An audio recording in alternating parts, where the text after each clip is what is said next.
Boa noite a todos, boa noite a todas. É com imensa alegria que eu dou as boas-vindas a cada um e a cada uma de vocês que nos assistem, bem como a cada participante dessa webinar. Meu nome é Gislane Folha, eu sou coordenadora do Departamento de Motricidade Orofacial da Sociedade Brasileira de Fonoaudiologia e hoje eu tenho o imenso prazer de fazer a abertura dessa webinar em comemoração ao Dia Nacional de Atenção à Fissura Lábio-Palatina. Gostaria muito de ressaltar que essa atividade foi organizada pelo Grupo de Trabalho em Anomalias Craniofaciais, que é ligado ao Departamento de Motricidade Orofacial. Esse grupo de trabalho, esse GT, ele tem trabalhado incessantemente na área. Então, essa webinar foi pensada com muito cuidado, com muito afinco, para que nós, e eu me incluo, né, para que a gente possa ter as melhores e as mais evidentes, mais recentes evidências científicas aplicadas à nossa prática clínica. Eu sei que é um tema que muitos fonoaudiólogos ainda têm muitas dúvidas, né, no seu dia a dia. Bom, aproveito também para agradecer, além do GT, a Melina Whittaker pelo aceite em colaborar com essa atividade. Então, sem mais delongas, eu apresento para vocês a fonoaudióloga Ana Carolina Xavier, que fará a moderação também dessa preciosa discussão. A Ana Carolina é fonoaudióloga desde 1996 e atuante na área hospitalar e clínica. Ela é formada pela Univale, é especialista em fissura lábio-palatina, síndromes e anomalias craniofaciais, é fonoaudióloga do Centro de Referência no Tratamento das Fissuras Lábio-Palatinas em Santa Catarina, o conhecido Centrinho Prefeito Luiz Gomes, lá em Joinville. E ela tem aprimoramento e aperfeiçoamento profissional no HRAC, na USP em Bauru. E atua, olha só, com fissura lábio-palatina há 29 anos. Então, qualquer coisa, pessoal, eu vou estar acompanhando as interações de vocês lá no chat, no YouTube. Fiquem à vontade para mandar as perguntas, dúvidas, sugestões, né? Nós vamos estar atentos e que vocês tenham uma excelente discussão. Ana Carolina, a palavra é sua. Muito obrigada, boa noite, obrigada pela oportunidade. Bem, nesse dia, em comemoração ao Dia Nacional de Conscientização sobre a Fissura Lábio-Palatina, muito nos honra essa oportunidade, né, da sociedade brasileira, o grupo de trabalho também, professora Natália, né, da organização, né, que pensamos juntos em um congresso e estudar mais sobre essa área, né. Anualmente, no Brasil, o dia 24 de junho é comemorado essa lembrança com relação a sensibilizar a população sobre a condição congênita, né, que é a fissura lábio-palatina, que afeta a formação do lábio e do palato. A escolha do dia 24 de junho foi justamente a fundação do hospital, o Grande Hospital de Reabilitação de Anomalias Craniofaciais da USP, da Universidade de São Paulo, justamente no dia 24 de junho de 1967, né? O hospital lá comemora 58 anos, né? E é um grande centro de referência no tratamento e pesquisa das anomalias craniofaciais. É importante a conscientização que busca disseminar as informações sobre a fissura lábio-palatina, promove a inclusão de pessoas com essa condição e garante o acesso ao tratamento adequado. Atualmente, mais de exatamente 33 centros no país tratam essa anomalia craniofacial, né, as fissuras lábio-palatinas, de atendimento pelo SUS, mas são poucos profissionais capacitados no tratamento dessa condição. A malformação congênita que afeta a formação do lábio palato causa diversas dificuldades na alimentação, na fala, na audição, e justamente hoje é para a gente conversar sobre os imensos desafios com relação às alterações de comunicação desses pacientes, né? A fissura lábio-palatina não basta somente costurar a boquinha, é preciso fazer todo o tratamento que inclui cirurgias, tratamento fonoaudiológico, reabilitação ortodôntica e um longo tratamento pela frente, né? E se puder colocar a imagem. A fissura lábio-palatina é uma malformação congênita que atinge a face e ocorre no período justamente na formação do bebê e pode ocorrer prejuízos estéticos, anatômicos, funcionais. A incidência, conforme a doutora Ive, hoje na audiência pública de conscientização da fissura lábio-palatina, hoje em Brasília, coloca dados do ECLANC de 2004, numa incidência e prevalência de 1 a cada 1.000 nascimentos, justamente do programa de estudo colaborativo latino-americano de malformações congênitas, um programa de pesquisa clínica, né? E estima-se que no Brasil 212.600 pessoas que têm fissura lábio-palatina têm imensos desafios com relação à busca do tratamento de reabilitação. Falar sobre o tratamento e desafios com relação às alterações de fala, as articulações compensatórias, justamente merece muita atenção de clínicos e pesquisadores e familiares, pois essas alterações são encontradas com grande frequência em crianças e adultos. A gente vai falar sobre a reabilitação da fala, mas os grandes desafios desses pacientes são que, no momento do diagnóstico da malformação, eles podem ter acompanhamento já da fonoaudiologia e de equipes interdisciplinar para orientar com relação ao manejo, principalmente voltado às questões relacionadas à alimentação.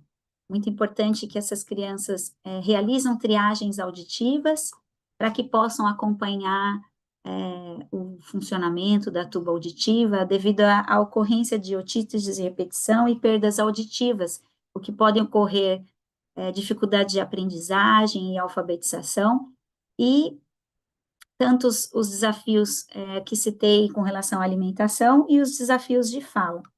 Justamente a condição da cirurgia que promove a melhor estética e funcional, porque essas alterações de fala justamente podem ocorrer relacionando a disfunção velofaríngea.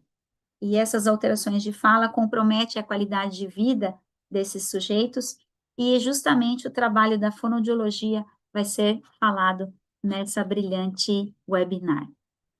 Eu quero apresentar as colegas e imenso prazer de conviver com essas queridas amigas.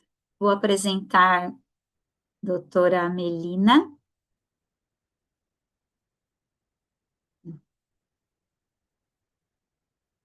doutora Iracema Rocha, é fonoaudióloga desde 2002, atuante na área hospitalar e clínica, especialização em motricidade orofacial, especialista em fissura labiopalatina, fonoaudióloga do Hospital Infantil Menino Jesus.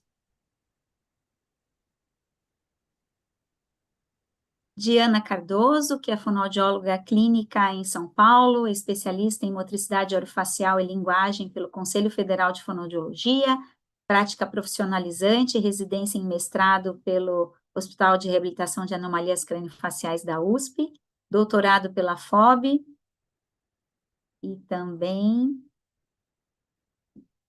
Gabriela Zuin, fonoaudióloga clínica em São Paulo, especialista em motricidade orofacial, prática profissionalizante no HRAC, USP, doutorado pela FOB, com período na Universidade de Toronto. Também gostaria de apresentar Melina Whittaker, doutora, atua com anomalias craniofaciais no Hospital de Reabilitação de Anomalias Craniofaciais da Universidade de São Paulo desde 2004, fonoaudióloga da equipe do Serviço de Prótese de Palato e Obturadores Faríngeos, mais de 300 casos atendidos na modalidade de fonoterapia intensiva no Hospital de Reabilitação de Anomalias Craniofaciais e em clínica particular da via da fala. Muito bem. Gostaria de aproveitar a oportunidade, Melina, que você falasse um pouco sobre os aspectos de prevenção das alterações de fala. Boa noite a todos, é um prazer estar aqui, né? Eu estou representando apenas uma parte, né, de fonoaudiólogos renomados que existem no Brasil afora e que atuam com anomalias craniofaciais. Então, isso é uma grande responsabilidade, mas também é um grande prazer, né, estar numa webinar que contempla aí, além de colegas de trabalho, colegas que cresceram juntos aí na fonoaudiologia, abrilhantando ainda mais o tratamento das fissuras. Adorei sua apresentação, Carol, né? Porque em poucos minutos a gente conseguiu ter uma ideia geral do quanto essas anomalias requerem aí a atuação fonoaudiológica desde o início, desde o nascimento e ao longo da vida. Acho que discutir fala é discutir uma parte da fissura, mas porém uma parte importante da fissura. Quando a gente vem com esses dados, né, de estatística, isso assusta um pouco, então, um a cada 1.000 nascimentos, né, no Brasil, mas gosto de enfatizar que com os novos protocolos cirúrgicos, né, com as pesquisas, com os avanços científicos, a gente está conseguindo prevenir essas alterações de fala, e isso se dá às cirurgias primárias bem executadas, né? Então, acho que a grande chave do tratamento é as cirurgias primárias serem bem-sucedidas. E a partir daí, a gente vai ter um número menor de alterações de indivíduos com alterações de fala, né? O que a gente vê é que, mesmo com esse número, não vou dizer pequeno, né, mas com essa porcentagem reduzida de indivíduos com alterações de fala, ainda provenientes, né, da disfunção balofaríngea e das anomalias craniofaciais, poucos profissionais estão habilitados a esse tratamento. E aí, a gente combinou isso antes, de falar um pouquinho da prevenção, né? Que qualquer fonoaudiólogo pode orientar os pais numa unidade básica de saúde, nas maternidades, de que antes das cirurgias primárias, a gente pode fazer algumas manobras, algumas estratégias que vêm aí a prevenir as articulações compensatórias e que então vão dar, vamos dizer assim, uma base sensorial para esse bebê, para que ele esteja apto a desenvolver fala e linguagem após a cirurgia de palato, que seria a mais importante aí, visando a fala, né? Essas manobras nada mais são do que oclusão de narina e ensinar esses familiares a não deixar de estimular a linguagem, né? Acho que a gente está falando de fala, mas quando a gente pensa lá no bebezinho, não dá para esquecer da linguagem, do desenvolvimento de linguagem, e a gente não está deixando de estimular a linguagem. Eu sei porque já participei de várias bancas da área de linguagem, quando a gente estuda a fissura labiopalatina, e aí quando eu toco nesse tema, o pessoal da linguagem, eu brinco que arrepia, né? A gente fala então em ensinar esses familiares a nomearem os próprios familiares, né? As coisas mais habituais que esse bebê está acostumado a brincar, a manipular, com palavrinhas que contenham só sons nasais. E aí a gente vai lembrar um pouquinho da fonética, né? O que que são os sons nasais da língua portuguesa, M, N, NH e as vogais que levam til. E aí a gente vai tentar manipular esses objetos usuais dos bebês, dando nomes que só contenham esses sons, tá? Além disso, para que então, né, essas cavidades que estão unidas, que é boca e nariz, enquanto não foi feita a cirurgia de palatoplastia, que tem a função de dividir cavidade oral e nasal, então, enquanto isso não acontece, o bebê se torna apto a produzir essas palavras sem nenhum problema, uma vez que elas contêm sons nasais, tá?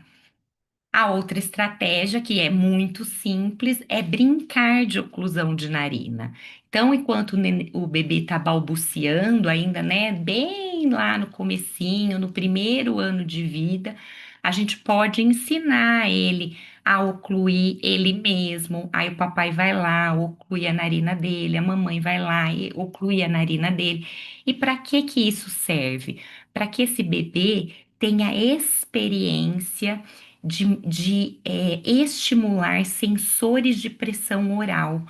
Quando essas cavidades estão unidas, os sensores de pressão dentro da boca e dentro do nariz vão estar estimulados de forma igual. E a gente precisa fazer essa diferenciação, estimular mais os sons orais e menos mais os sensores orais, desculpa, falei errado, e menos os sensores nasais, porque assim é a língua portuguesa. A gente tem uma maior parte dos sons sendo caracterizados como sons orais e uma menor parte caracterizados como sons nasais. Então, essa diferenciação sensorial, né, de pressão aérea tem que fazer parte dessa base do desenvolvimento de linguagem, uma vez que eles têm uma anatomia alterada até que aconteça a palatoplastia primária, que deve ser feita perto do primeiro ano de vida, né, aos 12 meses de idade. Isso que é preconizado aí pelos protocolos internacionais atuais. Se a gente conseguir orientar isso, eu acho que a gente consegue prevenir com que o paciente passe longo tempo em fonoterapia ou até adquira, né, uma disfunção velofaríngea que nem sempre é por insuficiência, às vezes vai ser, né, por um erro de aprendizagem. Então, são manobras muito simples, muito fáceis, que qualquer fonoaudiólogo que está atuando com o bebê, e hoje a gente tem, né, uma gama de fonoaudiólogos atuando com a amamentação, o que é brilhante, já pode, então, além de ajudar na alimentação desse bebê, que eu acho que isso é o tema para uma outra discussão, também estar prevenindo articulações compensatórias. Então, eu acho assim, pensou em fissura, pensou nascimento, a gente vai fazer prevenção. Esse bebê vai ganhar peso, ele vai para a cirurgia. A partir daí, a gente vai começar a pensar em diagnóstico. E aí eu acho que é bacana as colegas também pontuarem, né, que não estão em instituições como nós, né, e também como a Iracema, o que que acontece nessa realidade aí Brasil afora, em relação à prevenção, né, se isso está acontecendo, se ainda é algo muito minimizado. Eu queria saber um pouquinho da opinião de vocês também, para eu não ficar falando sozinha. Perfeito, Melina. Boa noite. É, eu acabo pegando, Melina, muito mais os maiores. É muito difícil chegar a um bebê quando você está numa clínica particular. Então, a gente acaba pegando já quando está com articulação compensatória, que é esse ponto atípico que as crianças desenvolvem, né? Elas param o ar um pouco abaixo ou acaba deixando passar o ar, né? Mais para cima. E então já está instalado a alteração de fala. É o mínimo a quantidade de de bebês que chegam. Diana, sua realidade é a mesma? Na cidade em que eu estou, a gente tem a FUNCAF, então a gente tem uma gama de pacientes que vêm até a cidade. A FUNCAF não consegue atender a todos para fazer o trabalho terapêutico. Então, alguns bebês acabam sendo encaminhados e eu consigo fazer essa orientação, mas é muito diferente de um centro de reabilitação que tem uma gama maior de pacientes. A gente tem, mas num número bem reduzido. A maioria dos pacientes que chegam são aqueles que já têm uma alteração de fala instalada e a gente precisa já entrar no processo terapêutico da correção das alterações de fala mesmo. Eu acho que até a idade que eles chegam para o consultório particular é diferente. Eles chegam sempre um pouco mais velhos. Quando está instalado, eu também acho que é assim, chegam mais velhos e em alguns casos até mesmo adultos. O que caracterizam essas alterações de fala relacionadas à fissura? Eu queria que cada uma falasse a razão dessas alterações relacionadas à disfunção velofaríngea, que são muito específicas, diferentemente dos desvios fonológicos, independentes da fissura. É, a realidade da da instituição, né, Carol? Acho que a gente compartilha da mesma realidade. É que é, a gente acaba tendo uma demanda terapêutica pequena, porque a nossa função dentro do centro de reabilitação não é a terapia fonoaudiológica. Eu brinco que a gente tem que passar, chulear, né? Cozinhar, tudo ao mesmo tempo. Então, a gente fica mais ativa nas orientações de alimentação, e eu tenho o privilégio de trabalhar numa equipe enorme de fonoaudiólogos. Eu fico especificamente nas próteses de palato, né? É, mas o que a gente mais vê é o fonoaudiólogo identificando a articulação compensatória, principalmente o golpe de glote, como uma omissão, né? Como parte aí de um distúrbio fonológico. E a gente tem bastante dificuldade de orientar esses fonos que não são tão experientes, mas que, é lógico, estão com a nossa demanda, porque a gente, enquanto instituição, encaminha esses pacientes para os fonoaudiólogos das cidades de origem, como identificar isso. E aí eu passo um pouquinho da minha experiência, o que eu ensino para os meus alunos, né? Alunos de residência, alunos de graduação que passam em estágio lá na instituição, porque o centrinho tem, né, essa função aí de extensão, pesquisa e também ensino. Que é fazer com que a gente perceba a alteração. E se a gente entender que a produção de fala, né, que a produção dos sons, ela acontece por meio de um fluxo aéreo que sai do pulmão e caminha no trato vocal em direção à boca, se normal fosse, né? Se esse fluxo não sair, se esse fluxo não se apresentar, é porque é uma articulação compensatória, né? E aí a gente usa as pistas. Eu falo, pega um guardanapo, pega um papel higiênico, pega o que tiver na frente, coloca na frente da boca do paciente, pede para ele produzir um som oral. E se esse papelzinho não balançar, não mostrar o fluxo na boca, isso é uma articulação compensatória. Quando a gente tem uma omissão fonológica, que é parte de um distúrbio fonológico, o fluxo está ali presente, é diferente, né? E às vezes, para o fonoaudiólogo que não está treinado, que não tem essa habilidade ainda do diagnóstico, né, da avaliação perceptiva auditiva, ele pode abrir mão dessas simples pistas que vão ajudá-lo a identificar a presença de fluxo na boca ou não. Porque a articulação compensatória nada mais é do que a produção de um som fora da boca, né? No caso, antes da boca, que seria glote, faringe, tá certo? Então, assim, eu peço para usar pista facilitadora até para o próprio fonoaudiólogo conseguir identificar isso, porque auditivamente precisa de uma certa experiência. Conforme a gente vai ouvindo muitas articulações compensatórias, isso fica mais simples. Mas de repente é aquele fonoaudiólogo que é o caso único dele, né? Tanto da instituição quanto da clínica particular. Então, usar pistas facilitadoras não é só na terapêutica, mas também é parte do diagnóstico e facilitadora também para o fonoaudiólogo. Alguém mais consegue me ajudar nisso? Pensando na. Concordo. Ah, Pode interrompi falar, alguém. Posso pode falar? falar. Concordo com a Melina aí. Antes de mais nada, quero agradecer aí a presença de todos e agradecer também por estar aqui, fazendo parte dessa webinar com as colegas.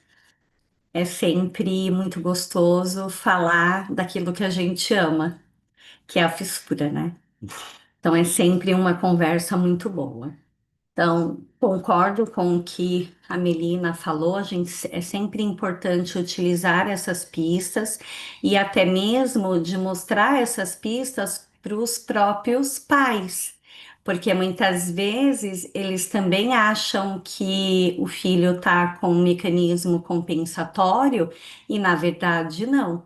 Então, eles acham que aquela troca que que o filho tem, que muitas vezes eles acham que tá com aquela fala que é fanha, que é o que a gente utiliza de hipernasalidade ou essas trocas, e aí a gente precisa demonstrar isso para ele, pedindo para eles colocar a mão na frente da boca, ir para frente do espelho, o espelho embaça na hora que está falando, então a gente acaba utilizando esses recursos também, além de exemplificar para os pais, utilizar isso também na hora da terapia.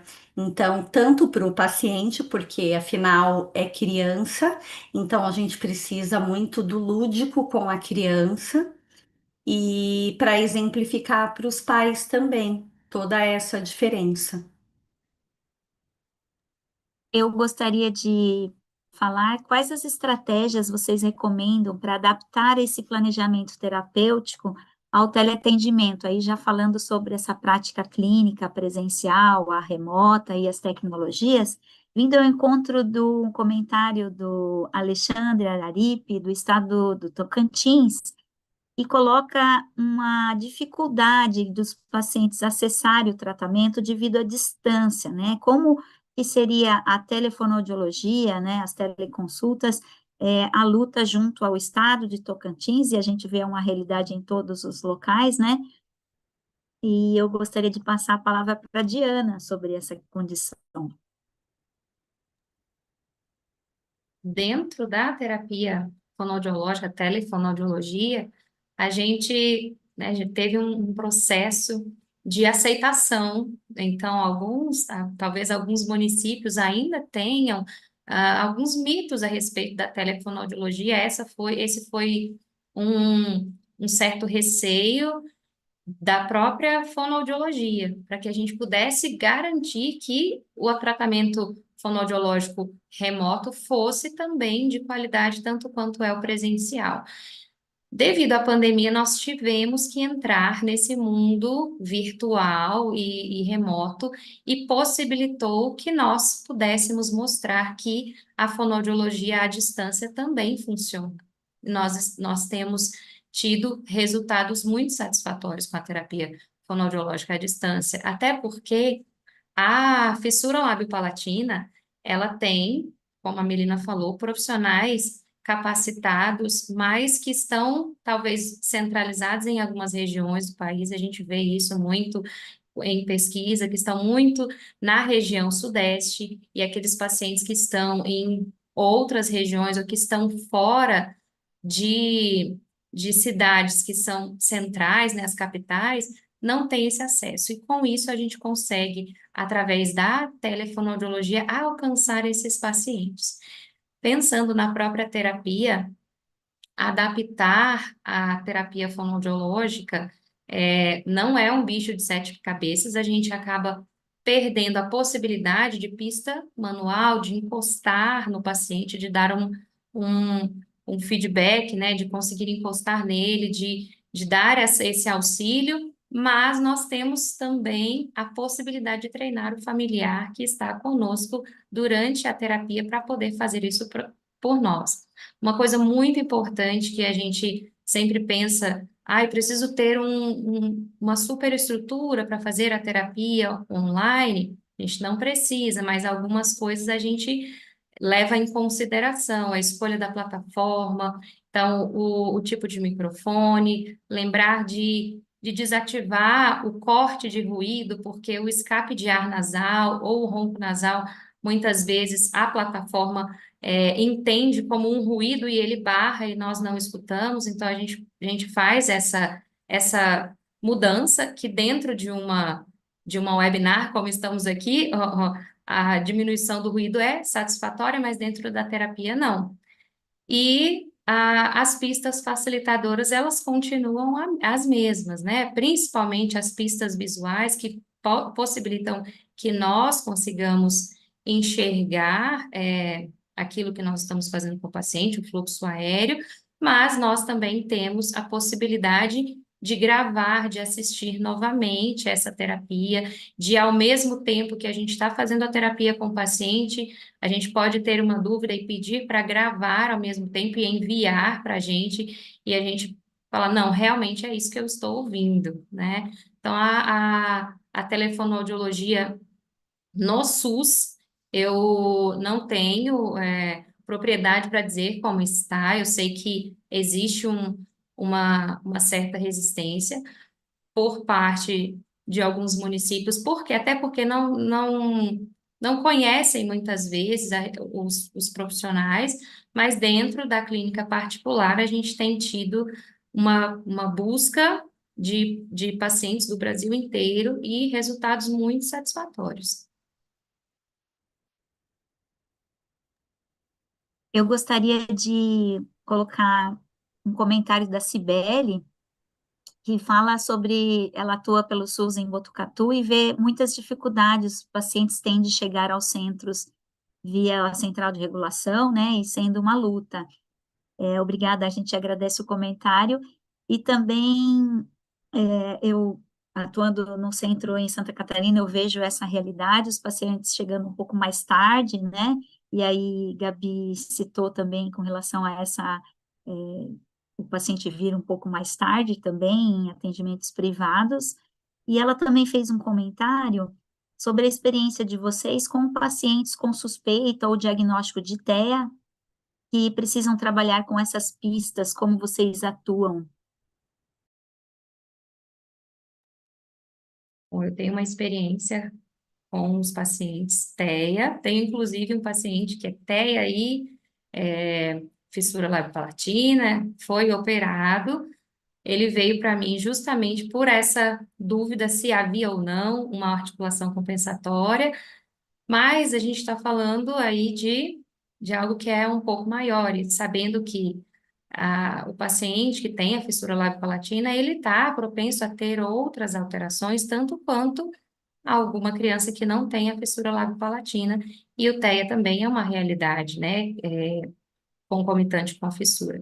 Então, a gente segue o curso da linguagem e quando a gente chega na fala propriamente dita, a gente precisa levar em consideração algumas coisas, né? O espelho, ele não só com o paciente que é somente fissura, mas dentro do TEA, o espelho ele auxilia muito, espelho de rosto, porque muitas vezes esse paciente ele não faz conosco um contato visual consistente, mas por meio do espelho ele consegue fazer.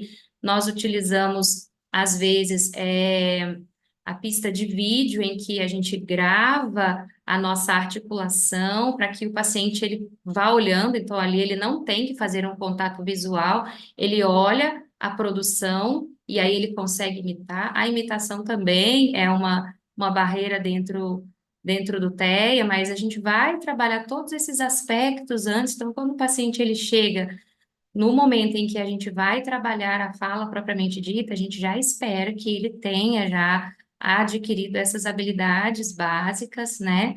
E alguns que tenham defensividade tátil, pode ser que não consigam trabalhar com pistas manuais, mas tem também uma percepção auditiva muito boa, tem uma percepção visual muito boa, né? Quando eles aprendem a imitação, eles conseguem fazer essa imitação várias vezes, que é um ponto positivo, né? Então, ter o TEA com a fissura não é algo que a gente vai dizer que o paciente não vai conseguir fazer uma terapia de fala satisfatória.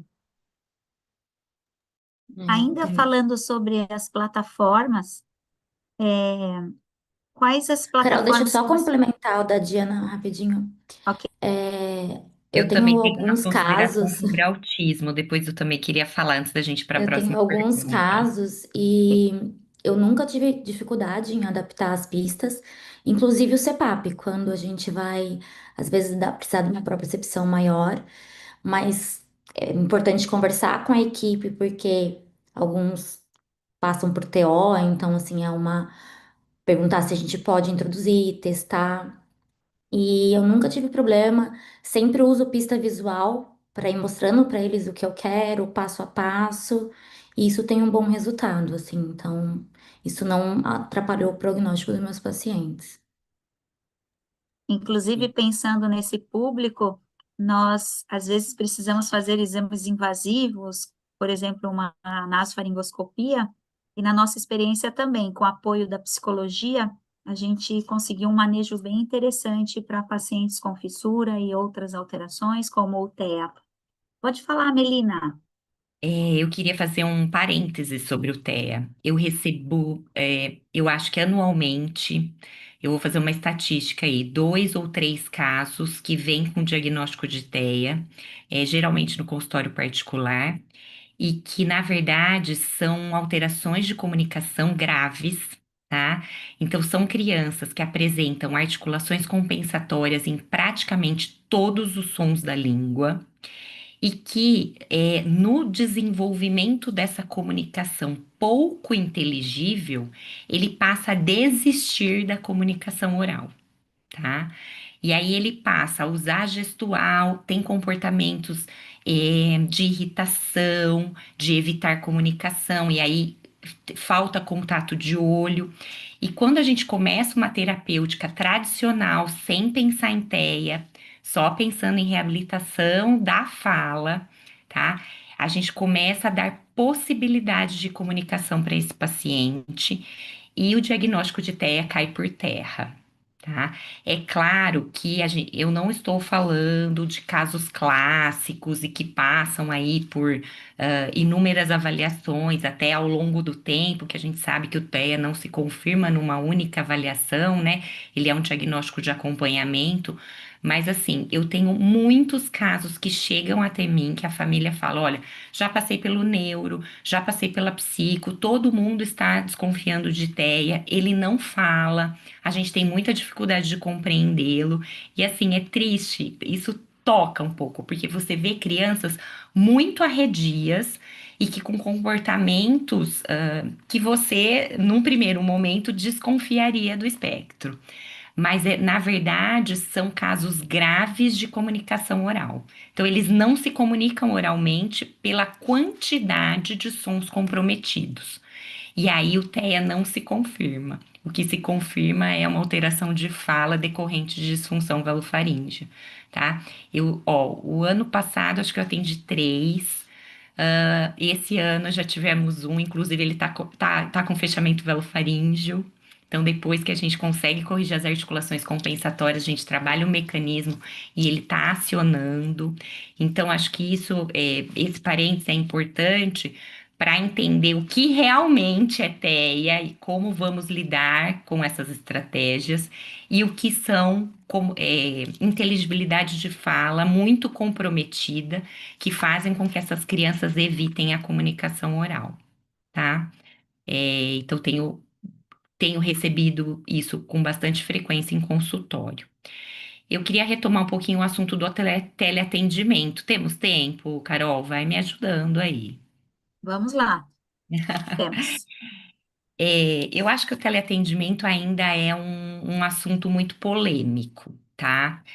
Na pandemia, isso foi um estresse. Então, para quem não sabe, o centrinho ficou fechado por 4 meses em isolamento, lockdown total. E a gente ainda tinha o compromisso, né, de produção, SUS, e a única alternativa foi o teleatendimento. O que a gente fez naquela época que eu recomendo bastante? A gente começou em teleatendimento pacientes que já tinham passado pelo presencial, porque era uma primeira experiência de todos, dos terapeutas, né, dos fonoaudiólogos e dos pacientes. Deu certo. E aí a gente avançou, tá? Então hoje eu tenho no SUS, a gente não faz teleatendimento por uma falta de infraestrutura física, deixo aqui o meu apelo. Então, não temos computador compatível, não temos uma câmera compatível, não temos sala com privacidade. Apoiado. É, isso é uma dificuldade, tá? Mas no consultório particular a gente faz e faz com frequência. O que eu tenho visto com o crescimento do teleatendimento, mais uma vez, na visão da instituição, na clínica particular, para quem tem experiência, isso flui muito bem, tá? Existem pacientes que a gente vai lidar direto com os pacientes, é lógico, várias plataformas vão nos ajudar, principalmente os jogos, né, eletrônicos, que a gente consegue caracterizar eles exatamente para aquele quadro de fala, personalizar a atividade lúdica com o quadro de fala e o trabalho que a gente está fazendo. A gente precisa do treinamento da família e, é claro, a gente precisa de uma boa conexão. Um bom computador, uma boa câmera, um bom áudio, um ambiente favorável, um pai presente para estar ajudando na lida ali com o computador. Isso flui, tá? Mas assim, eu recomendo o teleatendimento. Então, quando o paciente fala assim para mim, olha, eu, a gente termina a prótese de palato, né? E fala, bom, agora você ganhou isso de presente e agora a gente vai começar o tratamento. E o tratamento é com terapia fonoaudiológica. Tem fonoaudiólogo na sua cidade? Eu diria que metade dos casos dizem para mim que não tem fonoaudiólogo na cidade. E eu não tô nem perguntando fonoaudiólogo experiente, né? É só fonoaudiólogo. E aí a recomendação é, então você vai procurar alguém que consiga fazer teleatendimento com você. E para os adultos isso é excepcional. Por quê? O adulto, ele tem compromisso de trabalho, ele tem compromisso com a família, às vezes ele não tem disponibilidade para estar indo até a terapia. Quem mora em grandes centros também, né? A gente vê que isso ajuda muito, porque ele não tem o tempo de deslocamento, ele consegue fazer aquilo num intervalo qualquer. Então, isso é muito bacana. Então, eu recomendo o teleatendimento. Só que com essa crescente do teleatendimento, o que que a gente tem visto? Resultados ruins de fonoterapia. Então, quando não se usa boas pistas facilitadoras, que, mais uma vez, essas pistas não são só para o paciente, não é só para o paciente identificar acerto e erro, mas também é para o fonoaudiólogo ajudar no diagnóstico, né, ali constante durante o momento da terapia, eu vejo resultados ruins. Então, peço muita parcimônia com o teleatendimento, tá? Então, assim, acho que é um salto, é um avanço brilhante da fonoaudiologia, mas tem que ser executada com responsabilidade. Então, eu mesma já tive casos que eu suspendo o teleatendimento, que eu falo, olha, neste momento não dá mais, eu preciso de uma avaliação presencial para saber como eu vou dar continuidade, como eu vou planejar seu caso a partir de agora. Eu não consigo mais, só pela audição, só pelas pistas visuais, entender qual é o caminho. Tem paciente, eu brinco, né, que empaca em um nível terapêutico e a dificuldade não é dele, a dificuldade é minha de saber é, é, monitorar isso dali para frente, tá? O que que a gente faz na instituição, não quero me alongar muito, o que a gente faz na instituição é considerando a falta de estrutura física para o teleatendimento. A gente acaba fazendo assessorias fonoaudiológicas, então é um modelo que existe, que eu não sei o que o conselho ainda responde sobre isso, mas eu sempre falo, a gente tem que começar para depois regularizar, né? Mas o que a gente faz é, a gente manda uma listagem, alguns exercícios, o paciente pratica, nos dá uma devolutiva de forma assíncrona, por e-mail, por WhatsApp, e a partir daí a gente monta uma nova lista de exercícios e é lógico, são pacientes que são focados, determinados, conseguem nos dar essa devolutiva de uma maneira regular, detalhada, e a gente consegue evoluir. Então, é uma forma de teleatendimento, não é síncrono, não é com hora marcada, não é com conexão, como estamos fazendo agora. É de uma forma assíncrona, no tempo dele, e é o que a instituição consegue fazer, tá? Então, assim, hoje em dia tem um pouco mais de dificuldade em dar certeza que o teleatendimento tem 100% de resultados, porque ando vendo resultados ruins, provavelmente, né, por fonoaudiólogos ainda pouco experientes e estão em curva de aprendizado, o que é completamente normal e aceitável, mas entender que isso tem que ser feito com responsabilidade. Então, eu não vou atender por atender se eu não tiver colhendo resultados satisfatórios nessa terapia, tá? Queria Só colocar. complementando-me, que eu acho muito mais difícil os casos leves, porque é muito mais difícil pegar um escape mínimo Sim, sem em dúvida. uma coprodução, porque muitas vezes o paciente está fazendo o ponto correto, mas ele está parando e o pai fala, não, tá certo.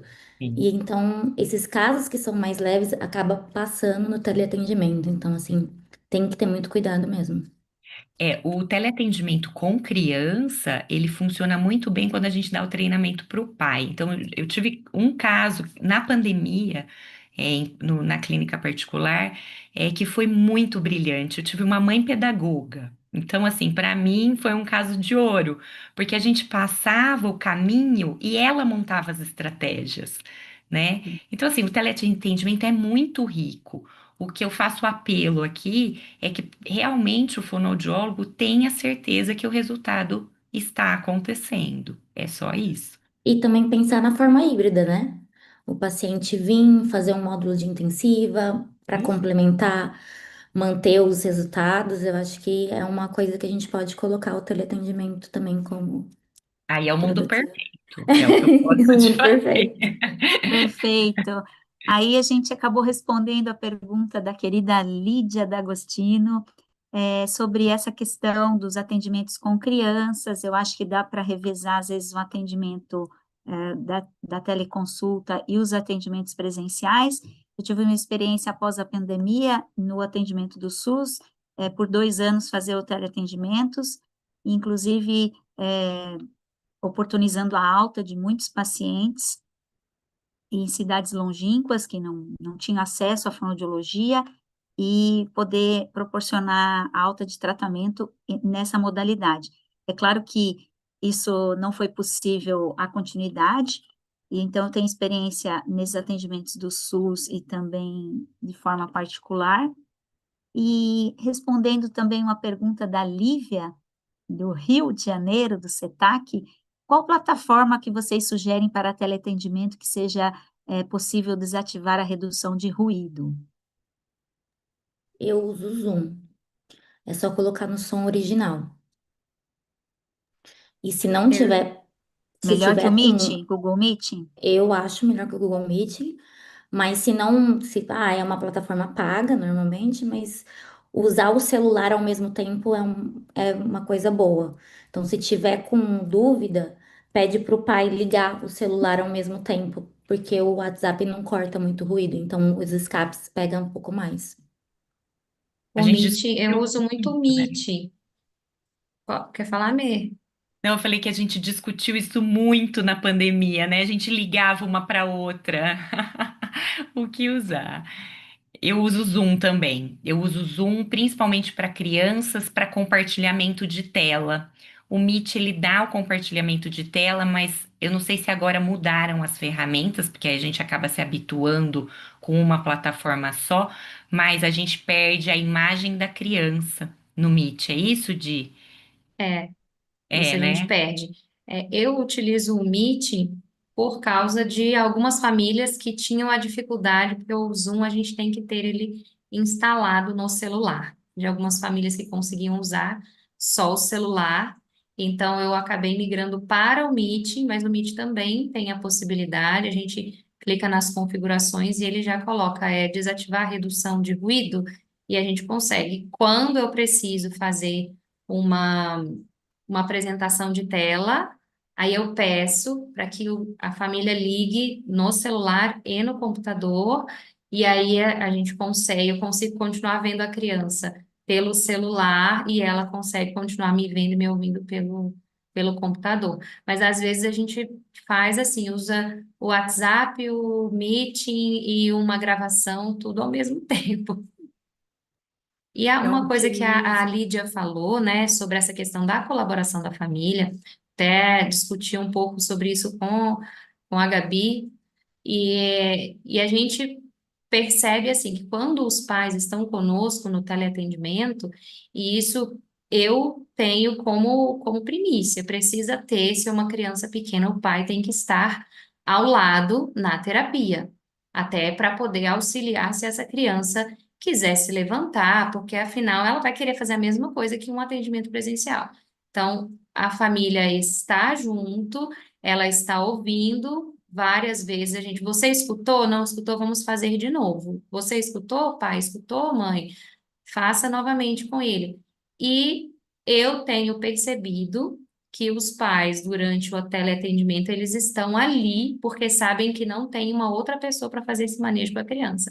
E quando eles entram conosco dentro da sala, dentro do consultório, eles já passam essa responsabilidade para nós, que é natural, afinal, eles olham e falam: eu não entendo tanto quanto essa pessoa que estudou para estar ali.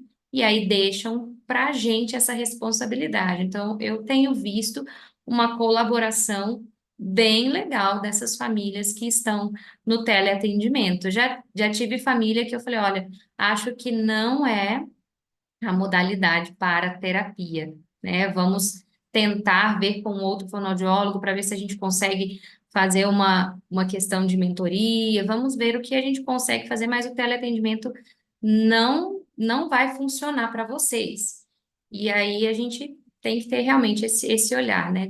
Não é todo mundo que vai conseguir fazer a terapia por teleatendimento mesmo.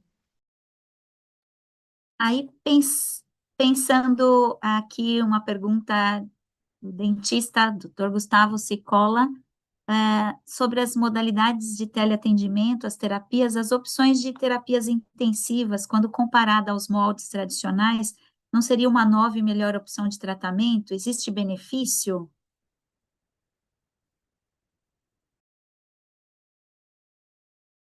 Eu vou deixar essa resposta para quem estudou, fez um doutorado sobre isso. Gabriela, por favor, me ajuda. Vou deixar a Por Gabi favor, responder Gabi. primeiro.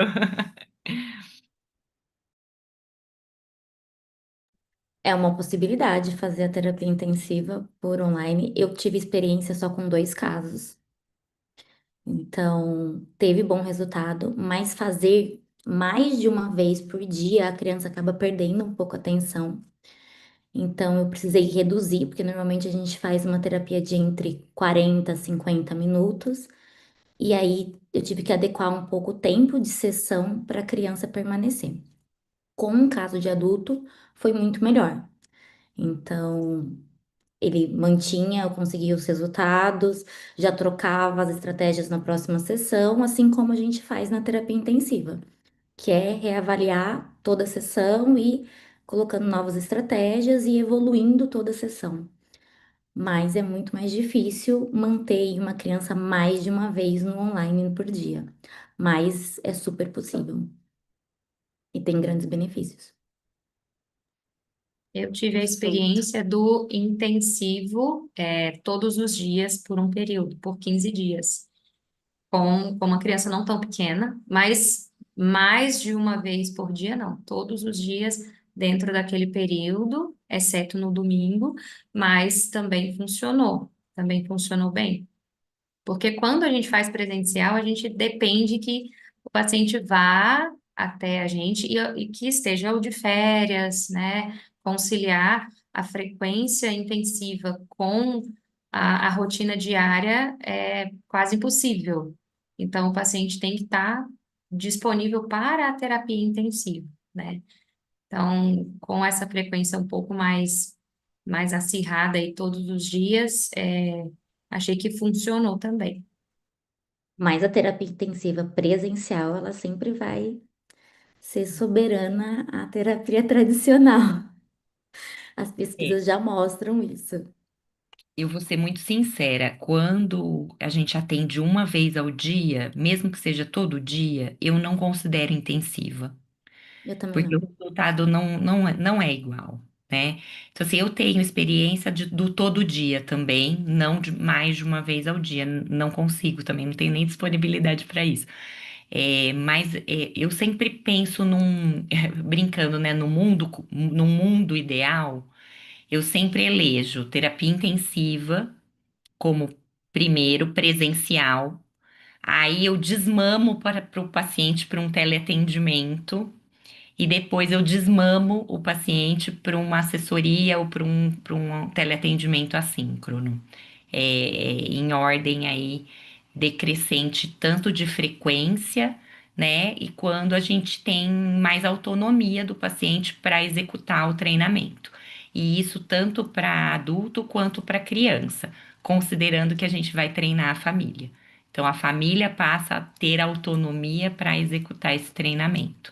Não sei se eu respondi, mas teleatendimento intensivo, mais de uma vez ao dia, eu não tenho experiência. Eu até colocar uma coisa, eu prefiro às vezes atender 2 vezes na semana o paciente por teleatendimento do que uma vez presencial, porque a retenção da aprendizagem é muito melhor do que uma vez. O mundo ideal, se for uma vez presencial e uma vez online, seria melhor, mas tudo é melhor do que uma vez na semana. Queria fazer uma pergunta para a Iracema: como envolver ativamente os familiares nesse processo terapêutico, especialmente quando as sessões são realizadas de forma remota? É difícil. Quando já começa pela participação dos pais, né? É o que mais a gente precisa, né? Precisamos muito do apoio da família. Se não tem apoio da família, a gente não consegue nada. É ir mostrando os benefícios que essa criança vai ter com a terapia, a importância disso, o colocar em prática tudo isso, para fazer esses pais terem adesão aí ao tratamento. Perfeito. E quais as barreiras que ainda dificultam o acesso de pacientes para o tratamento especializado? E como que a gente pode superar? Nossa, Carol, que difícil essa pergunta. O que que você responderia? Vocês são fera, ô! Eu acho que a gente tem que atuar enquanto grupos, né, atuantes especializados na área.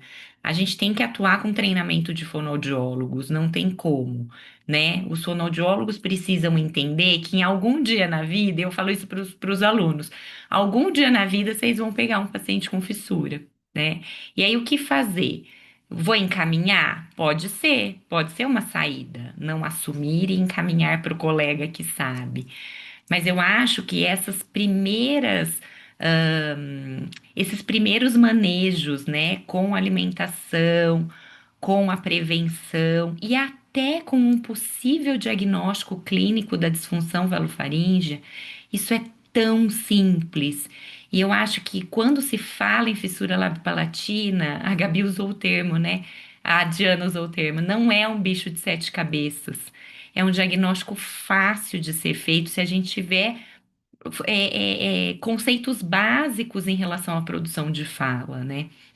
Então, assim, usar um espelhinho, fazer oclusão de narina. Então, o paciente fala um sonzinho oral, né? Que seja pá, pá, pá, pá, pá, pá, pá, pá, pá, pá, pá. Eu faço lá um cul-de-sac. Se mudou a ressonância, alguma coisa errada tem, né? E aí sim eu vou ser o sujeito encaminhador, eu vou ser aquele profissional que vai pegar na mãozinha daquela família e vou levar ao centro. Então, assim, eu não sei tratar, eu não sei diagnosticar, mas eu sei identificar que aquele paciente precisa de tratamento e precisa estar num centro especializado. Então, eu acho que enquanto o fonoaudiólogo não assumir esse papel de, de, de encaminhador, vamos dizer assim, a gente ainda vai ficar com os casos perdidos. Aí, essa estatística que você falou no começo, Carol, é assustadora, né? 212 mil pacientes perdidos sem tratamento, sem acolhimento, né, Iracema? E você sugere aí? Não, concordo com você. A nossa vivência lá no hospital também é a mesma.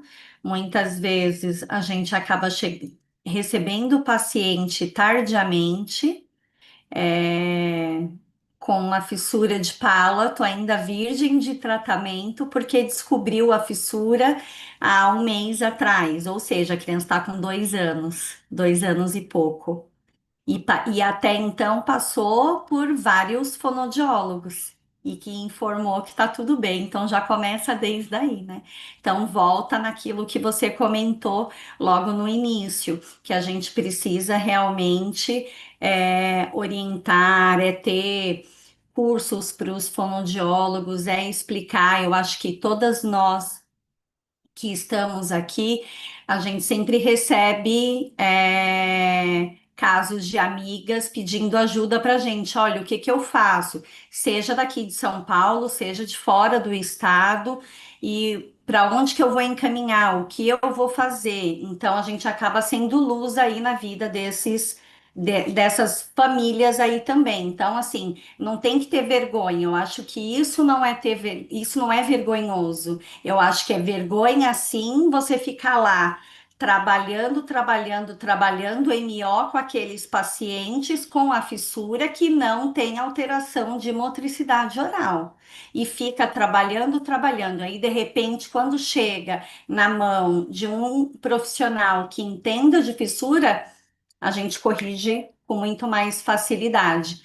E aí a família acaba falando: Nossa, passei por tanta fono, por que que não vinha aqui antes? Então, é esse o caminho, né? Então, hoje, até mesmo com essa webinar, quantos fonoaudiólogos que não estão nos ouvindo? E aprendendo e sendo picado aí pelo mosquitinho da fissura para vir para o nosso lado, porque é o quanto que a gente precisa. E eu acho que essa parceria com esses fonoaudiólogos, isso é super importante.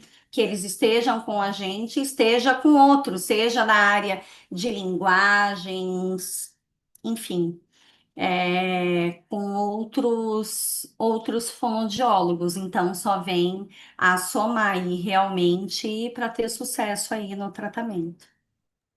Você falou uma coisa Perfeito. muito importante, né, Iracema, sobre os exercícios não associados à fala, né?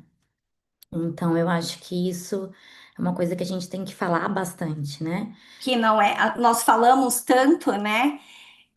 Zuin, dessa parte de direcionamento do fluxo aéreo. É isso que a gente faz, é isso que a gente acaba. Só que Mas assim, é sempre direcionar associada à isso fala. para a fala. Eu falo isso para os pacientes quando são maiores e para a família. A gente não tem que ficar assoprando vela o tempo inteiro. Não, já aprendeu a soprar, já sabe, é jogar isso. Tá lá. Tá, fé, vamos jogar isso para fala. Não adianta ficar com sopro e sopro, que isso não vai chegar a lugar nenhum, Eles se são não exercícios direcionar para muito fala. funcionais, mas para outra demanda, né? Não para demanda de fissura palatina. Então, isso é Eu uma vou coisa usar, importante da gente pontuar. eu vou usar a frase que a minha colega Maria Daniela sempre fala para os pais. Eu acho um barato. Eu falo, Dani, você falou isso? Ela fala, falei. Se ele continuar soprando, ele vai ser um ótimo soprador, mas ele não vai ser um bom falante, né? E aí é verdade, porque a gente está treinando uma função desvinculada da fala. E aí eu acho que a gente toca num assunto assim, e não sei se seria uma das perguntas, Carol, mas me veio aqui à mente, né? O Quais os quanto exercícios não recomendados no e tratamento assim, o fonoaudiológico? quanto a gente não precisa de tecnologias caras, de equipamentos. Então, assim, eu vejo o boom do laser, eu acho maravilhoso, ele tem excelentes funções, mas, gente, não tem evidência científica que laser melhora movimento do véu palatino. Até porque é uma estratégia desvinculada de fala, né? Então, e a gente recebe relatórios lindos e explicando como que aplicou o laser. Falou, olha, ok, mas então me prove de que isso é eficaz. Nesse momento nós não temos nada, né, a respeito, estou falando do laser, mas de outras tecnologias que nos auxiliem aí na correção dos erros de aprendizagem decorrentes da disfunção velofaríngea. Então, são exercícios básicos. É falando que se aprende a falar, né? E aí, é lógico, enquanto bons terapeutas, nós vamos fazer isso de formas niveladas, progressivas. e respeitando aí o aprendizado de cada paciente, individualizando isso. Você tá sem áudio, Carol. Perfeito, meninas. E agora, de que forma a atuação interprofissional pode contribuir para o sucesso terapêutico em casos das articulações compensatórias no atendimento fonoaudiológico especializado? Experiência aí da equipe interdisciplinar. Bom, para mim muda tudo, né? Não tem como trabalhar sozinho na fissura. Não dá. E eu falo até entre fonoaudiólogos, a gente pensa muito nas outras áreas, né? É lógico, a gente vai precisar discutir o caso com o cirurgião plástico, a gente vai fazer um exame instrumental, junto com o otorrino, eu faço as próteses de palato junto com os dentistas, a gente discute os tratamentos de fala vinculado aos aparelhos ortodônticos, a gente vai pensar lá na cirurgia ortognática, né? Então, estamos vendo aí a equipe participando das várias etapas de tratamento do paciente fissurado. Mas eu acho que hoje em dia a gente trabalha muito entre fonoaudiólogos. Eu tenho a experiência de estar numa equipe grande de fonoaudiólogos e, por exemplo, muitas vezes eu preciso saber da parte auditiva, de como que está não só, né, a produção de fala, mas como está essa percepção da fala, avaliar processamento, se restou alguma coisa realmente de linguagem, se tem um diagnóstico maior de atraso motor de fala. Então, a gente vai discutir isso entre fonoaudiólogos mais experientes em alguma área ou outra. É entender que a gente não trabalha sozinho, isso que a Iracema falou, né? Não é vergonha para ninguém solicitar ajuda, e eu acho que a gente tem muita facilidade de fazer isso, porque a gente já trabalha em equipe, mas é claro, no consultório particular tudo fica mais difícil, a gente tem que solicitar essas avaliações, de outros profissionais, e isso gera custo para a família, mas é fazer a família entender aí que cada um tem uma participação diferente nas etapas do tratamento e essencial. Eu acho que eu não tenho outra palavra para resumir a resposta dessa pergunta. A equipe interdisciplinar é essencial sempre. Não, não tem como evoluir sem uma equipe interdisciplinar. No consultório, acaba cada paciente tem a sua equipe, né? Então a gente vai fazer parte de várias equipes. Então, cada um vai ter o seu cirurgião, cada um vai ter seu dentista, cada um vai ter seu otorrino, seu foniatra. Alguns precisam de neuro, porque nem sempre a fissura ela vem isolada. Então, aí a gente acaba precisando associar mais pessoas na equipe. Feito. E como o trabalho em equipe ainda nesse contexto, a equipe interprofissional pode potencializar os resultados terapêuticos em casos de articulações compensatórias e disfunção velofaríngea, pensando na cirurgia, prótese, otorrino, exames complementares.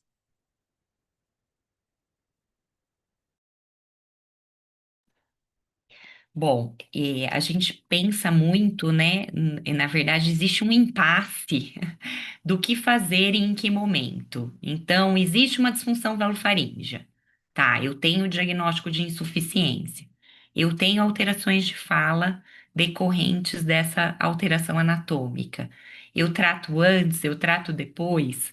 Eu acho que isso vai muito do feeling do fonoaudiólogo, entender qual é o momento da definição de conduta. Então, uma coisa é eu identificar a disfunção velofaríngea. Então, existe uma disfunção. Depois, eu fazer o diagnóstico diferencial. Eu tenho uma insuficiência ou não, eu tenho um erro de aprendizagem. Se eu tenho um erro de aprendizagem, o tratamento é fonoterapia. Se eu tenho uma insuficiência, eu tenho dois caminhos, e aí eu tô falando da minha praia, né? É a cirurgia ou é a prótese de palato, os obturadores faríngeos. Em que momento eu vou tratar? Então, assim, isso é uma discussão constante com a equipe, não existe um consenso, até acho que é uma discussão bacana a gente ter aqui, mas eu sempre falo para as famílias: se eu não tiver como fazer um diagnóstico fidedigno, e o que é isso? Eu não tenho uma amostra de fala sem articulações compensatórias para poder avaliar esse mecanismo velofaríngeo, eu preciso tratar antes. E eu vou tratar na insuficiência, com oclusão de narina. A partir do momento que eu tenho amostra de fala suficiente para um diagnóstico fidedigno, que é saber se ele tem uma indicação cirúrgica ou uma indicação de prótese de palato, aí sim eu posso tratar só depois. Então, tudo depende de cada caso. Mas é claro, esses exames complementares, né, como a nasoendoscopia, a videofluoroscopia já é mais difícil, a gente só vai conseguir isso em instituição. E eu faço também um parênteses aqui para falar da presença do fonoaudiólogo durante essa definição de conduta, junto com o otorrino, ou junto com o cirurgião plástico, durante o exame de nasoendoscopia, porque é a gente que vai direcionar qual é o melhor desempenho de fala daquele paciente e assim coletar o que aquele mecanismo me fornece de melhor constrição muscular, né? Então, o fonoaudiólogo faz parte disso, não adianta encaminhar, fazer um exame com alguém que não tem experiência e devolver esse exame vai ser inválido para a gente, mas entender aí qual é o momento do quê. Eu acho que eu respondi, Carol. Alguém mais quer Perfeito, complementar? perfeito as colocações, né? Então, é importante que a fonoaudiologia, né, a gente falou desde o início, atende esse paciente ao longo de todo o tratamento, né? A Melina colocou bem até a fase final, cirurgia ortognática, o diagnóstico, então, na gestação e todo esse tratamento aí do complexo, das alterações de fala que estamos comentando. Alexandre Araripe, acho que é do estado de Tocantins, ele perguntou sobre a identificação do momento das avaliações instrumentais durante o processo terapêutico. A Melina acho que falou um pouquinho sobre isso. Será que a gente pode falar um pouquinho mais sobre quando encaminhar, qual o momento, como seria a preparação, né? Eu vejo isso numa preparação, por exemplo, em crianças muito pequenas, com o apoio da psicologia, né? Já que é um exame bastante invasivo para algumas crianças pequenas. Tem muitos pacientes, Carol, porque assim, eu tenho duas visões, né? A visão da instituição é mais, eu não vou dizer que é mais fácil, mas ela é uma roda mais automática, né? Então, o paciente em tal idade, ele vai passar por avaliação fonoaudiológica, sendo identificada a presença da disfunção velofaríngea a partir de avaliação clínica fonoaudiológica, por meio de avaliação perceptiva auditiva e de testes simples, como teste de espelho, teste Cul-de-sac, exatamente. A gente identificou a presença da insuficiência, ele vai para exame complementar não para o diagnóstico da disfunção, porque isso já aconteceu. Ele vai para o exame complementar, no caso a nasoendoscopia, geralmente é a de escolha, para definir conduta cirúrgica.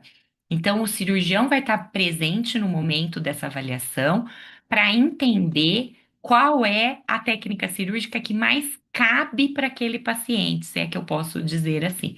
E se nenhuma técnica cabe nele, por conta da conformação do gap, a opção é o obturador faríngeo.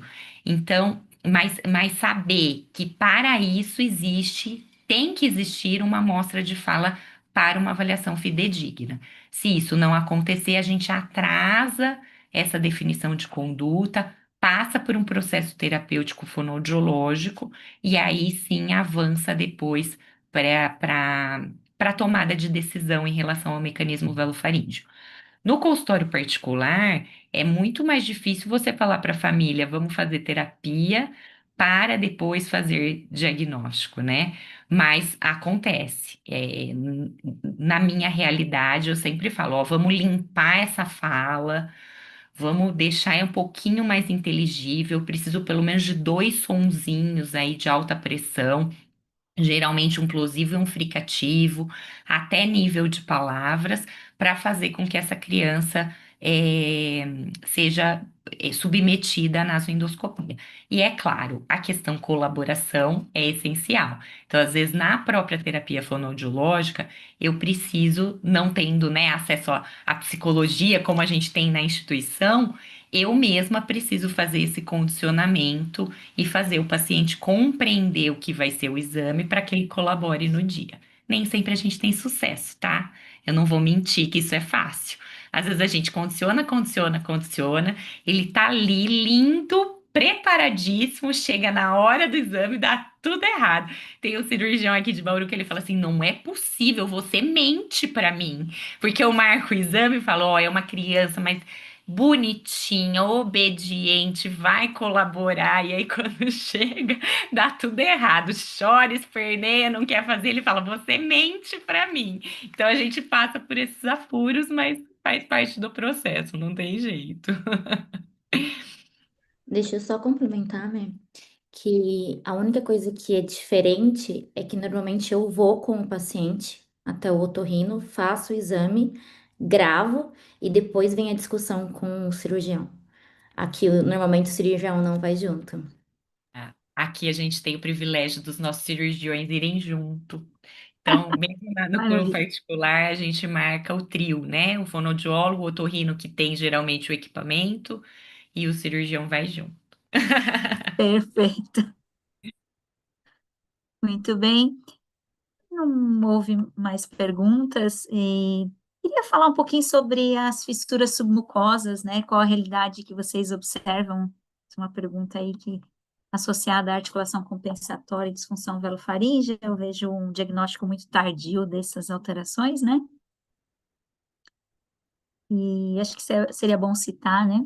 A gente tem um público variado sobre isso. As fissuras submucosas quase sempre são desprezadas, né? Porque não existe a fissura aparente. E aquilo vai se manifestar no paciente quando já existe um arcabouço de fala já estabelecido. Então, eu já tenho um desenvolvimento de fala e linguagem bem complexo, quando a hipernasalidade é o que ressalta aos olhos. E aí, geralmente, essas famílias procuram primeiro o otorrino e é muito difícil, né, achar o que tem de errado se não é alguém especialista na área de anomalias. Então, também vejo essa dificuldade.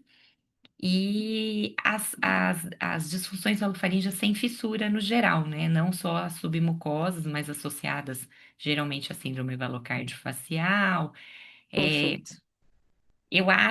eu diria que fora da instituição eles chegam após os 7, 8 anos de idade, Carol, Ou que é 10, ou bem mais tarde. tardio. É. Isso. Uma- Perfeito. Hum, Muito bem. Respondemos todas as perguntas. Eu até gostaria de chamar a atenção nesse Dia Nacional de Conscientização da Fissura, o encontro próximo que vamos ter em São Paulo no dia 5 de julho, que é o segundo encontro do Fissuras do Brasil, um evento que reúne pacientes, profissionais, vai ocorrer num sábado. Isabela vai compartilhar onde vai ser, em São Paulo. Gostaria que quem tiver a oportunidade possa participar. Vai reunir o maior número de profissionais, pacientes com fissura lábio-palatina, compartilhando informações, compartilhando histórias. Vai ser sempre um evento muito emocionante. Agradecer a oportunidade do Grupo Fissuras do Brasil, que faço parte dessa organização. E lembrando que até amanhã a gente tem inscrições para o evento, que será incrível. Agradecer a oportunidade da Sociedade Brasileira de Fonoaudiologia, Gislaine, todos os profissionais participaram e contribuíram aí para esse brilhante tema, e realmente é uma luta nossa, né, o tratamento de reabilitação dos pacientes com essa condição clínica. Lembrando que é um desafio muito imenso trazer esses resultados, mas a gente tem esses resultados, né? E isso garante uma melhor qualidade de vida, menos bullying, maior empregabilidade, né? Hoje se discutiu na audiência em Brasília a condição da fissura palatina ser considerada uma deficiência no sentido de longos tratamentos e desafios nessa reabilitação, né? Então, é isso. Muito obrigada. Tem aqui uma pergunta da Alessandra, que se tem casos que eles conseguem falar normal, com certeza que sim. Quem pode fechar essa condição, né? Posso comentar? Dúvida. É, como tem, né? Sou até uma amostra aqui. Mas assim, o que que eu quero comentar em relação a isso? O quanto antes esse paciente chegar até nós para o acompanhamento, para ser assíduo no tratamento, as chances de sucesso desse paciente são muito grandes, né? De estar em um centro de referência, passando por profissionais, recebendo as orientações de alimentação, de fala, de cirurgia. Muitas vezes esse paciente nem precisa de terapia fonoaudiológica, né? Nós sabemos o quanto que embora são muitos pacientes em terapia, como a própria Melina comentou, mas nós sabemos o quanto de paciente também nós temos que não precisou de terapia, que tem uma boa musculatura, também que isso também é importante, não adianta, né, só fazer a cirurgia, não é só apenas fechar, ele precisa sim de acompanhamento e com isso a gente vai fazendo esses ajustes e orientando essa família e fazendo os exercícios com esse paciente para evitar aí com que esse paciente tenha uma articulação compensatória. Então, o quanto antes ele chegar para nós sem esses vícios, né? Chegando ainda bebê, o quanto que a taxa de sucesso aí ela é muito grande.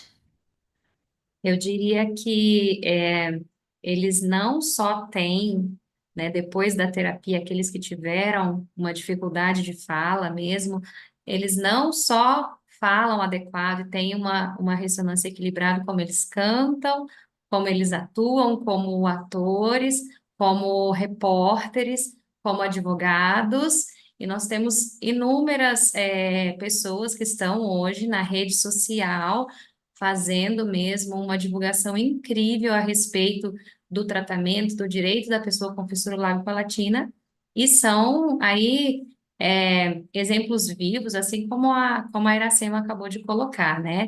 Nós estaremos aqui nesta terça-feira à noite discutindo um assunto que seria algo que iria por água abaixo quando a gente chegasse no final e falasse, mas depois de tudo isso não tem jeito para eles, né? Muito pelo contrário, a terapia fonoaudiológica ela funciona sim e os pacientes eles se beneficiam e muito, e eles voltam depois para a gente com uma história de vida que nos dá assim um orgulho de ter participado da história deles. E só para pontuar, viu, Diana, tem vários pacientes, vários pais de pacientes aqui acompanhando com a gente, elogiando o trabalho de vocês e das suas respectivas fonoaudiólogas. Então, é um ótimo sinal para a gente. E até complementando o que a Diana comentou, desse retorno desses pacientes, nos agradecendo que se hoje eles são quem são, atuando na área que estão, graças aos nossos exercícios, às nossas broncas, né? Porque a gente acaba brigando porque não faz os exercícios, e aí hoje eles vêm agradecendo as broncas que levou e o quanto que hoje eles entendem o quanto que aquilo foi importante. E hoje estão no lugar que estão e nos enche de orgulho também, né? Eu acho que eles não só podem ter uma fala normal, como devem, né? Então, entender que podem ter acesso a tratamento, essa luta, ela é constante, obviamente, mas divulgar a fissura lábio-palatina e o direito dos pacientes, né, dos indivíduos com fissura lábio-palatina, é uma grande virada de chave e eu acho que nós estamos nesse momento. E é isso, eles podem ser o que eles quiserem. A gente tem juízes, a gente tem advogados, a gente tem jornalistas. Então, não só tem uma fala normal, mas são pacientes que são profissionais da voz, né, e da fala. E com certeza, fazer parte dessas histórias é o que nos move, né? É o que nos faz estar aqui. Eu tô de férias e tô aqui. Acabei de ganhar uma sobrinha, deixei a sobrinha e tô aqui. Então, realmente é uma missão. Não é fácil, a gente também tem, né, é, as nossas dificuldades dentro das instituições, dentro do SUS. A gente acaba oferecendo na clínica particular, mas a gente sabe que o acesso é restrito, obviamente. Mas é continuar na luta, continuar nessa divulgação e agradecer imensamente, né, esse grupo de trabalho, a Sociedade Brasileira de Fonoaudiologia, que nos deu esse espaço. Então, mais do que nunca é a fonoaudiologia lutando aí também, né, para que esses pacientes tenham cada vez mais acesso e tenham direito a tratamentos brilhantes, que é isso que a gente espera. Independente da idade, né? Porque tem Sem muitos pacientes que dúvidas. chegam adultos e conseguem a reabilitação da fala completa. Sim, Então, E isso é não, uma coisa e importante pontuar, porque tem muito mito que só criança vai conseguir. Isso, e não desacreditar da fonoaudiologia, pensando em um paciente estar em tratamento 1, 2 anos sem evolução de fala, né? Então, a gente precisa mudar esse panorama para conseguir reverter e poder auxiliar todos esses pacientes. Maravilhosas, vocês foram perfeitas. Agradeço a oportunidade de falar sobre esse assunto que muito nos move, nos motiva, e a cada paciente falando melhor, tendo essas evoluções, é o que realmente nos motiva e nos anima a lutar sempre nessa causa. Nós que agradecemos, cada uma de vocês foi enriquecedor.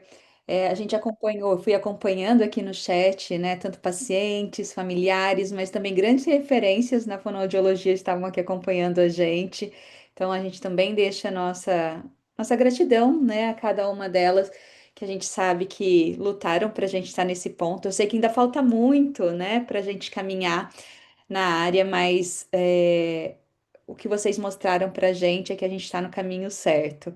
Então, eu agradeço vocês, agradeço cada um que acompanhou a gente até agora. A gente ficou ali na faixa de 60 pessoas até agora acompanhando a gente simultaneamente.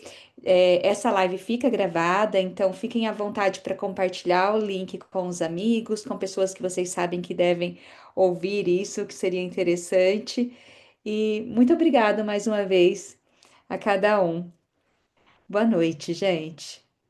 Obrigada, obrigada. boa Boa noite. noite, Boa noite, obrigada. Boa obrigada, noite, gente. obrigada.